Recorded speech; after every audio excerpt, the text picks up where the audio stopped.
Hi, Helena. Hi, Adam. And hello to all of our listeners. Welcome to High Notes and Anecdotes. It's been fantastic to have you here. I'm guessing you've listened to the last couple of episodes and you're back for more, which is fantastic. We like to kick off each episode with a little introduction about ourselves, and then we chat about what the episode is going to be about. So, Helena, why don't you kick us off? Tell us about yourself. My name is Helena Dix. I am an opera singer, which I've been doing for quite some time now. I get to travel all over the world, meet some pretty cool people, and hang out on some awesome stages. I'm a mentor and a teacher, a lover of high notes, and I love to laugh. And I am Adam Miller. I'm a former opera singer turned producer, writer and director. I've had the great pleasure of working with you over the years. We've studied together at the Royal Academy of Music and worked together as singers and also as producer and singer. So Adam, I'm pretty excited about today's episode. Can you tell us what we're going to talk about? Today is a great episode. You'll probably remember the last episode. You told us all about how you prepare for a role musically. This episode, we explore how you prepare for a role dramatically. You also detail the challenges of being a nun and a strumpet in the same week. If that sounds interesting to anyone in our audience, then listen on.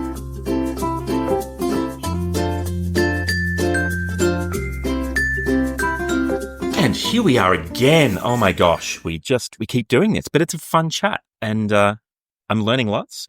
I'm learning lots about how I really should have prepared during my opera career, to be honest.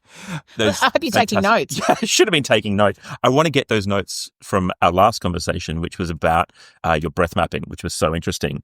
But it led us on in this conversation today about the dramatic work that you do, putting these roles together. And again, I come back to, just because I've recently seen it here in Melbourne, the performance that you gave of Musetta, and then the next night, or even the next matinee, I think you did, a Suor Angelica, same company, dramatically different roles.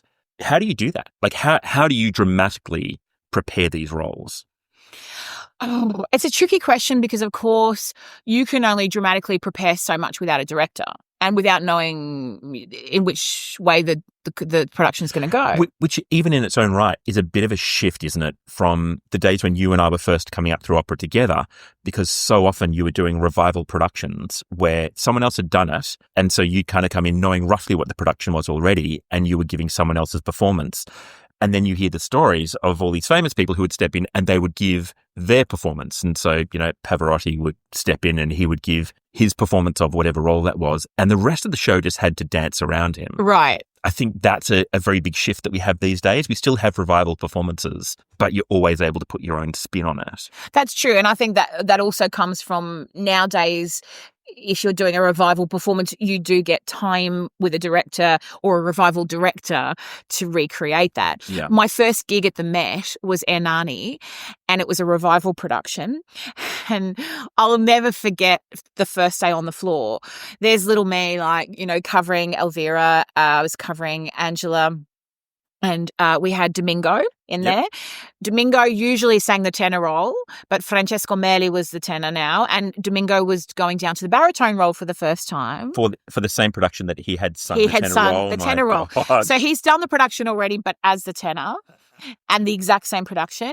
And now he's a baritone. And then you got Dmitry Belaskovsky, who's this big strap. He looks a bit like a security guard and a good bouncer at down by Chapel Street and you or just something. know our listeners right now are Googling, what's his name again? Dmitry Belaskovsky. There you go. You don't spell it, but yeah. I won't because I can't. But he's this bass, and I'd never heard him before, okay? So we're in the middle of the rehearsals, and the whole time the comedy is that Domingo keeps doing the tenor's lines, and so they're like, Placido. He's like, I know, it's the whole thing.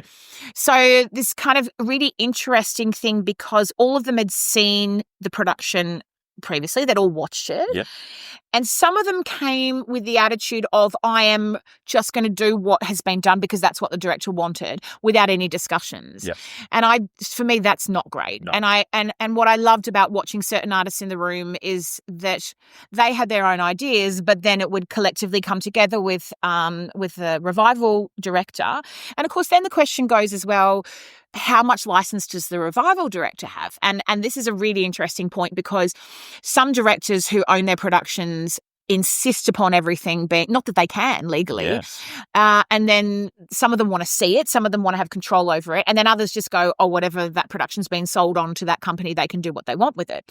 And so there's a really fine line as an artist, I think, in that kind of dramatic preparation. So I'm sitting there, and this is my point. I was sitting there on day one, and Belaskovsky comes in.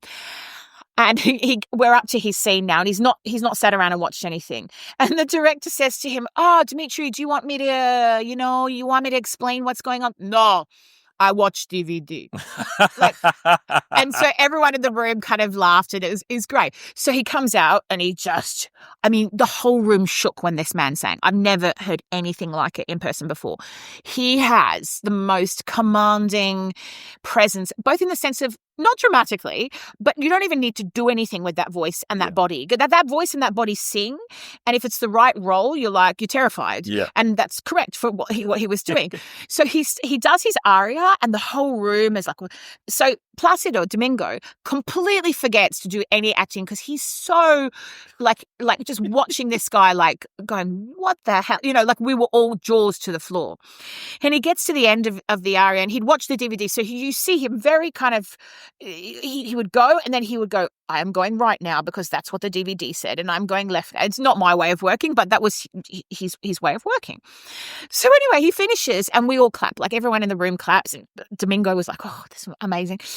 And we go to carry on, and Domingo's totally lost his, just doesn't know any of what he's singing because he's so enamored by what he's doing. And they go, can you do it again? And he's like, yes. I watched DVD. I know, and it's this whole kind of, so it was really interesting. And then someone said that he did it again, full voice again. And Domingo turns around to him and he's like, hey, Dimitri, maybe you could not mark this time, it's this whole kind of, but it didn't matter what he did because actually he was just so embodied in this whole thing. Now, having said that, that's not my way of kind of going about things. And I would love to hear you walk into a room and say, Helena, this role's going to be, no, I've watched the DVD. And they're like, but there isn't one. Yeah, exactly. I made one. It was Real Housewives of LA. Yeah, I made it. I did every character and I recorded it, and you need to watch puppets. that. Yeah, you need puppets. Exactly. So there's that kind of thing, as you said, with revivals and things, and then there's of course new creations. So preparing stuff dramatically is. Well, talk to me about Musetta, because I'm really interested in this, because I know you and I had some early conversations. Because you did that deep dive into Musetta. You went to the source material and all that kind of stuff. Yeah. Do you want to start from there? Yeah, Musetta's, I don't usually do roles that are so, when I say commonly done, you know what I mean? Like Bohem's done everywhere and everyone knows it. And I don't think I've done a role that's as commonly known as Musetta is. So I always like to make the Helena Dix stamp on anything I do. Yeah. And I think that's important as an artist to really find your own way with it. I watched a billion different performances, ones I loved, ones I hated, ones that I threw stuff at the screen of, ones that I was enamored by. Is that your puppet version of Exactly. So I read the source material. I read the book and learnt about that portrayal of Musetta, and then found it interesting to look at how Puccini wanted her and the things that were in the opera and things that weren't about her backstory per se. And I think that I definitely had ideas of the strengths that I found in her personally. So, but I can't make those judgments completely, obviously, because if you don't know this already, listeners, when you come into an opera production, you don't see the design or the ideas of the director until you get there on day one. Which is actually, we should chat about this in another episode. It's the most fun day. Day one's amazing because they show you a little model. It's amazing. Anyway, let's do that absolutely. In another episode. So you can only prepare so much. You can prepare by doing research on the source material, stuff that's out there. Same as when I do an opera that's, say, based on a Greek mythological character, I will do all that research to see where that came from, other portrayals, that kind of thing. So you can only really do that kind of basic research and have a journey in your mind, of how you want to play her. So I guess my dramatic thing is, what's the reality of what she's based on? Because Puccini used to say in his operas, he would never write the music until he saw the characters. So verismo means is like the type of opera that was around when Puccini was writing, and it's realism. So that's what verismo is. So and I read a thing that talked about, he was talking about Bohème, but he said it in all these operas that he didn't create the music and then the character grew out of that. He always had a really distinct visualization of what the characters were, meaning they were real to him. Yeah. And I find that really interesting. So you see so many different portrayals, say, of Musetta, right? And some are very surface and some are quite deep. And how do you get that across in the stage time that she's got, because you don't have a lot of time? Yeah. So I guess the answer to that is having a look at the source material, also finding through the music, finding my strengths of what I can give her that maybe someone else might not do. Yeah, which I think everyone who saw this particular production would agree it was quite a unique Musetta that sat so specifically in your voice. And it was glorious. It was absolutely and utterly a revelation to hear Musetta done that way. And perhaps in a lot of ways you've ruined Musetta for me and a few other people, because I'm like, oh, it wasn't quite the way that Helena did it, which I loved, which I've got to say was a Rosina for me. I was in a production again, oh my God, Barbara Seville at Scottish Opera, and Karen Cargill, who is a fantastic Wagnerian singer, I love her. sang Rosina. Wow. And there was a lot of talk beforehand, people saying, oh, wow, okay, that coloratura from a Wagnerian, is that going to work?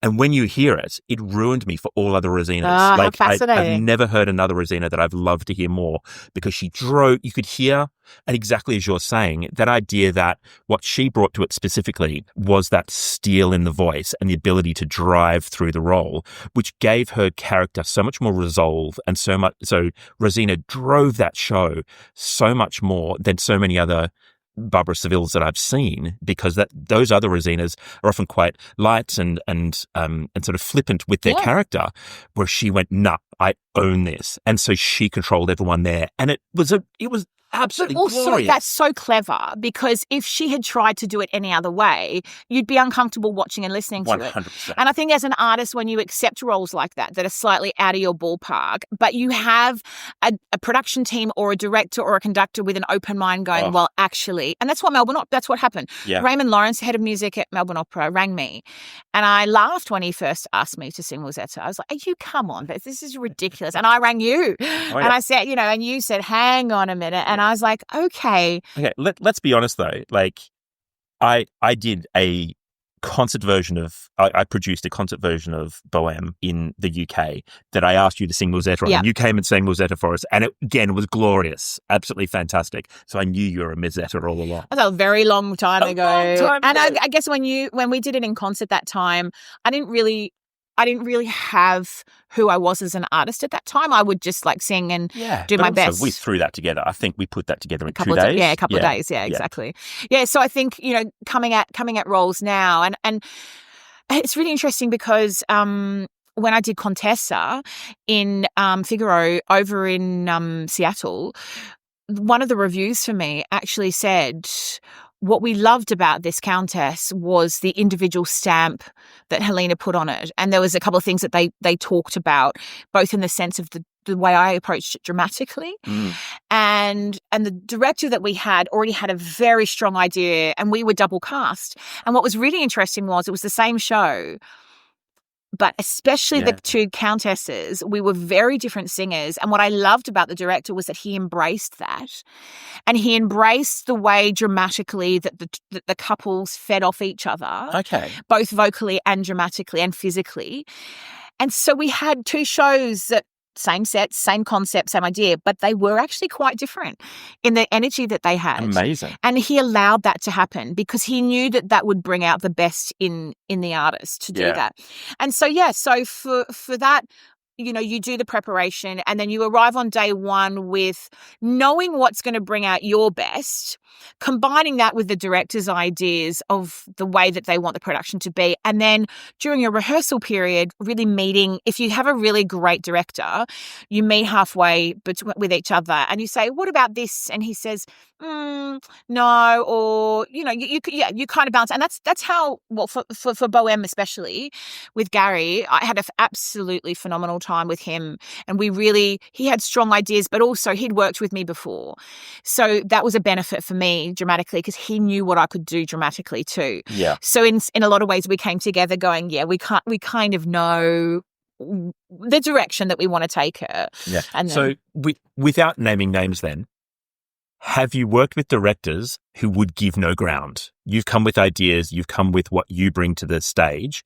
Again, naming no names. Mm-hmm. Have you had that experience? I have. Yep. Yeah. What's that like? How do you deal with that?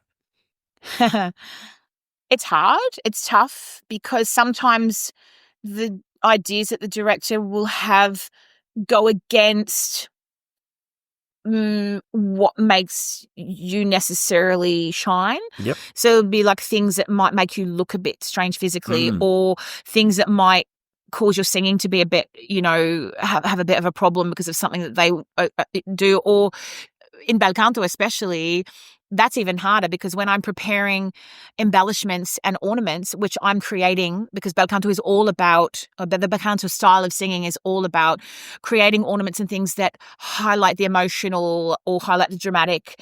And so when you're preparing those, you can do them within means, but then you've also got to be, open to what's going to be on the floor and dramatically what happens. I have been several times around directors that are very set on their ideas, and I think that's a shame. I still think I'm willing to do anything. Sometimes you got to do it. Yeah, Sometimes I'm willing to job. do anything. Yeah. Sometimes, I'm not going to lie, I'll do it. And I'll purposely not do it well. I'm not going to lie. I have been known to do it. Say that on the podcast. I can if say they it. listen, then you'll next time it happens, they'll be like, "Oh, she's doing that thing," because I've done my research. I don't make it obvious, but I have been known, and I'm like, okay, sure. And then I'll do it, but I'll make it really bad. I'll never forget one time a director said to me, with no names. No names. A director said to me in a show that had a little bit of a comic bit in it. It wasn't a comedy show, but it was a bit of a funny scene. And they said to me, "You're not very amusing." And I was purposely trying not to be too flamboyantly funny, which is my go-to. And they said, "Could you try and be bigger?" And everyone who knew me, who knows that I'm outrageous, just went, "Oh no!" And I said, "Yes, absolutely." And then I just pantomime hammed it up, to the point of hilariousness. At which point, the director very quietly came across to me, literally straight after we'd done the scene, and went, "Let's put that back, shall we?" And I was like, "Really?" You say, "Yeah, really? You put that back?" So look, of course, you have to be collegial, and you know. There have been times also when directors say, "No, you're wrong, this, and that." And I have to trust them because at the end of the day, it's their creation and they're watching it. And they often have that more holistic vision as well. So because I know I've come across this in the past as well, that you might walk in with an idea about your role, but the stakes have to be the same. And you often find directors will talk about that and say, "You're playing it with this, with these stakes, and that character is playing it with these stakes. You've got to be in the same world, or it jars with the audience." So so true. Yeah, I get it. Sometimes it's really, really tough. I'm not egotistical enough to know when I'm wrong or to try things and to go, "Hey, you're right. Absolutely 100%. And I'm always looking to improve and always looking to develop. And I love a challenge. That's part of who I am as a person. And you're right. The other thing, of course, is, when you put opera singers together, 9 times out of 10, vocally we're on similar levels. Okay, so you've got people, everyone's a good singer to a point of what you'd expect, but dramatically I find it really variable because people have had really variable backgrounds on their drama training, which is not a huge part necessarily of music training for singers. So we both went to the Royal Academy, for example, the Royal Academy in London, where they really put a strong focus on dramatic work. Absolutely. So working with the fantastic Johnny Ramstar, absolutely, who really took us through that, and we worked with movement coaches who came at movement from a point of drama. But you're absolutely right. My training as a complete performer didn't begin until I went to the Royal Academy in London. It wasn't until I went to a proper school that said, actually, you've got to get into the guts of the reality. That's exactly right. Absolutely. Oh, you're absolutely right. And you talk about John Ramsay. I mean, he pushed me. God, my first months at the Royal Academy in drama class, and he said to me, I was playing something, and he said, "What are you doing?" He's like, what you're doing is you're just acting it. You're not feeling, you're not really you're not embodying it. You're just doing it. And what you're doing is you're putting up a wall and you're scared to let it get to your actual core. And this was like hardcore. This is Traviata scenes. Oh, jeez. And he said to me, why are you so scared? Like, are you that insecure? Like, he really pushed me. Not in a horrible way. No. But in a really fantastic. And I was like, but I'm acting. He's like, but that's not what you're acting, but it's false. An audience has to see, the end result of what an audience has to see is something you've truly felt. So that in the rehearsal process, you need to have pushed yourself past that wall that you're putting up at the moment where I am acting sad or I am acting torment. He's like, that's not good enough. Yeah. And that craft of really but that's scary. Oh. And as singers, we're already vulnerable enough to then be pushed to that level. And I'll never forget when he did it with me, because I was so upset at the time because I was such a perfectionist, and I thought, oh, well, I couldn't get what he wanted me to do. Yeah. And he said, you will get it, but you have to let go in the rehearsal. And then when you come to the past performance of it, then you act it, but you act it with the reality of what you felt. And I was like, no, surely you can't feel all those things. He said, no, you can get yourself, if you really embody it, to really genuinely feel the reality of what you're engaging with. And we had a rehearsal where I pushed it so far that I ended up sobbing my entire way through the scene. He was sobbing. Wow. The pianist was sobbing. And I was literally like, you had to scoop me up off the floor. I was so upset by the end. And he looked at me and he went, and now you can act it. And I was just like, and I'd only been away from home for a couple of months. And he's like, I want you to tap into that. How do you feel being all the other way from your family? How do you feel? And I was such a stronghold of like happiness and virtue. But underneath it all, of course, I was devastated to be so far from home and feeling vulnerable and all that. But he really got me to tap into all of that. And he taught me a lot of lessons, exactly what you're saying about that kind of realism behind what you do. And that was a huge learning curve for me. And it broke me. But then when I put myself back together, I was like, oh, wow. And you don't necessarily have to do that in the room with everybody. You can absolutely find that for yourself. Yeah.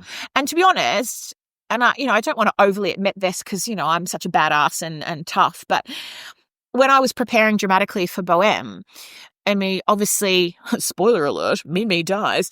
And that kind of, the realness of Musetta in that final act. And when she says, it's the simplest of lines, but when she says, I found Mimi and she told me she wanted me to bring her here to Rodolfo and that she's dying, and she tells the boys. There's a simple little line that says, she said, would you bring me, Musetta? Would you bring me there? And that the simplicity of that line, every time at home I rehearsed it, I'd be like, like crying.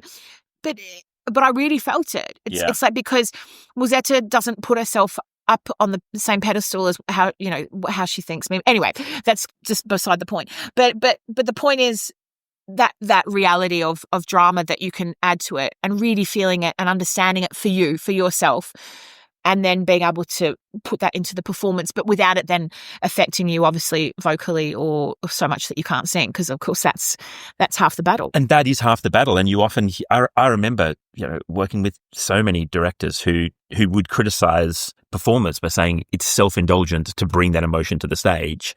And the job is to have that emotion, compartmentalize it to inform your role, but you're not allowed to have that cathartic experience every night, because that's for the audience to do. You're there to channel those things for them. I don't know where I sit in that argument, because it's a really difficult place that I believe you can do both, but you can't be self-indulgent, but at the same time, as you've just so eloquently put, you've still got to bring it to the stage. You've still got to be there, and you have to be living it honestly. Otherwise, the audience is robbed of that experience. Sure. It's really, really tough. Absolutely. So is that the link then that you found between, because we talked a lot about Musetta, into Suor Angelica? Mm-hmm. because it is something that I love that you did with the role that I really appreciated, because I've performed in a lot of bohèmes, I've produced a lot of bohèmes, and I've directed a few. And I love a Musetta who brings some of that gravitas. She is a survivor. She is the person who is usually the smartest person in the room. And I love that you brought that to that character. It was beautiful. Did you take that as well into Suor Angelica? Like, did you find that there were synergies between those two roles?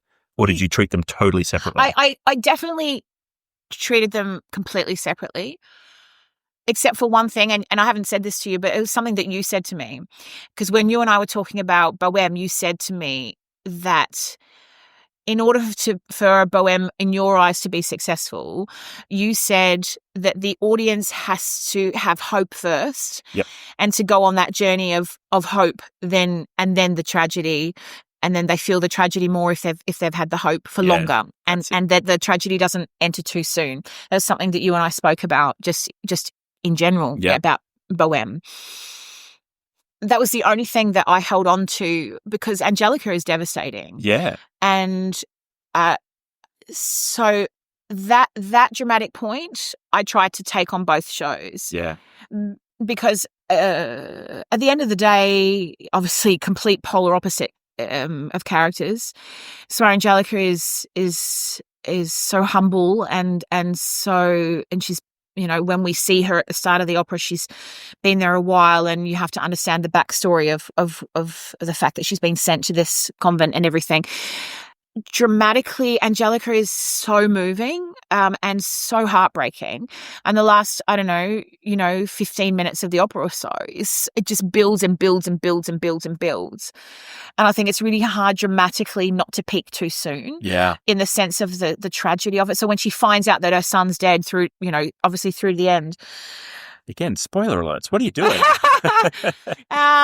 And I did a lot of crying, and I did a lot of kind of self-discovery within the work, but also I thought about what you'd said to me, and in some ways, Angelica dramatically works in the opposite way. So you kind of meet them and you blah, blah, blah, and she has that horrible confrontation with her aunt, and then she finds out that her son's actually dead, and that's the only thing that's kept her living, kept her wanting to live. Yeah. She's lived for her son. And then the way that Puccini's written the end, it's almost like she accepts it, and then she's joyful that she'll, in the fact that she poisons herself to go and join him again. It's almost like she has that joy and that hope at the end. That's why it's so heartbreaking to see the delight that she has in letting go and in ending her life. So I kind of flipped it on its head. So with Musetta, it was like, keep the hope, keep the hope, keep the hope. Even telling the boys towards the end she's okay. Yeah, that's it. And it's that kind of like, I'm being the positive beacon of energy. Yeah. And in a way, it was just like the polar opposite with Angelica, because at the beginning, I tried to have her as very detached and not present, because she was always thinking about it. And then to have the self-discovery of what's happened, and then the way it's musically written, to have that heartfelt, like, hope, but hope that's filled with so much despair. Yeah. For me, it was the thing that drove the ending for me. You feel very empty when you finish Angelica. You feel very like you've just got nothing left. Yeah. Like it's all gone. It's not particularly long, but you dramatically. And actually, I think what was really tricky for me was that it was a concert version. We didn't have a director, so we have a producer, and Suzanne, was very much looking into what we did. But yeah, it kind of ties back to, well, it's a whole different thing. Like when you do a concert version of an opera, no one's directing you. So I'm able to take all my ideas and pop them into that. And I even did like a little walk across the stage, like when she'd usually on stage poison herself, and you'd see that. They didn't want any props or anything. So I walked along the stage, and the girls were all in a row, and I was saying goodbye to each of them, and in the musical interlude, and having that acceptance. And that's just something I like to put in, so I wasn't standing there completely. And my brother came to see the show, and when I found out it says in the score, but also you add an audible sob, like a real cry. Yeah. And obviously you have to be careful vocally that you don't, do that. And my brother said to me, he said, it was so heartbreaking. He said, that cry, that gut, like a really guttural, deep sobbing cry. He said, I've heard you do that in life once. And he said it nearly broke me when you did that on stage. I knew you were acting, but it nearly broke me. And I guess it's, fine tuning those kinds of things, finding the reality of really genuinely feeling that, but also doing it in a safe way and in a way that's not going to ruin the performance and the vocal performance and stuff as well, which was tricky to negotiate. Yeah. They are such different roles. And I will tell you, linking back, if anyone was listening to the first episode that we recorded a couple of weeks ago when I said to you about it's nice to be in front of you because I could see your eyebrows. I have very expressive eyebrows and a very expressive face. And when the girls in the nunnery were at the beginning, Suor Angelica doesn't engage in all of that, but they're talking about their little sins that they've committed. And they're ridiculous, like, I ate too much chocolate, or I wanted to get some pasta. And I had to be so careful, like, not to give a little, like, sassy eyebrow and join in with them, because I was like, no, you are not Musetta. There is no sassy eyebrow. So it is difficult going from one to the other per night. And I think several of the chorus commented to me about it, because with Musetta and with Bohème, like, if you saw me backstage, I'm very up and chatty and bouncy because that's part of who I am. Yeah. So I can bring that. But when I'm not that at all, I put my head down. I don't talk to anyone. I'm very focused and I'm channeling it so that I'm, because one of the things that I learned really early on in my career is, because I love to chat to people, I'd be backstage before a show, like, or before a competition or before an audition. And then I didn't channel very well. Yes, I can switch stuff on easily, but I wasn't really embodying stuff. And I had a coach who said to me, you really need to take at least like 4 or 5 minutes before you go on that stage and be in that headspace ready to go. Yeah, it's good advice. Yeah, and not many people do that. And that's something I've tried to do now. And certainly that's what I did in the festival, and just to get my head into that space. And even on the days that I was preparing, as you said, I had shows literally back to back. So the night before, I'd be like bouncing. I'd wake up the next day and already I was in a much different disposition at home. And my mum noticed it too. She's like, that's really interesting. I said, yeah, because I need to channel that in the sense of the physicality as well. I can't wait to find out what you're like on the days of Valkyrie when when you're doing Valkyrie up in I'll Sydney. be hiring a horse. That's what I'll be doing. With that, I think we might wrap it up there. And yeah, we'll chat again next week. Everybody, please join us. There'll be more meandering, interesting conversations coming up.